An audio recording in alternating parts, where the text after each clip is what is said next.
মুসলিম থাকবে না, সে মুরতাদ হয়ে যাবে। মান তারাকা সালাতাম মুতাআম্মিদান ফাকাদ কাফারা, যেই ব্যক্তি জেনে বুঝে সালাত পরিত্যাগ করলো সে আল্লাহ রাব্বুল আলামিনের সঙ্গে কুফরি করলো।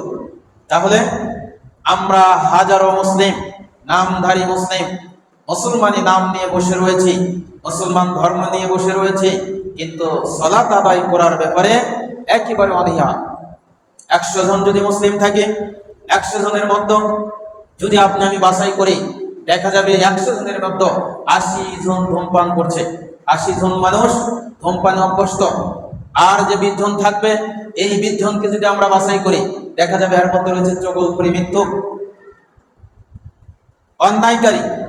শেষের 10 জনে যদি আমরা ভাগ করি, এই 10 জনের ভেতরে আরো 5 জনকে পাবো যারা শরীয়তের অশরীয়তের অনেক কাজ, লঙ্ঘিত কাজগুলি তাদের দ্বারা সম্ভব। শেষ পর্যায়ে গিয়ে হয়তো পাবো শতকরা 5 জন যারা বিড়ি, সিগারেট, ধূমপান, মিথ্যা, চগলখড়ি, অন্যায়, অশ্লীল কাজ থেকে বিরত।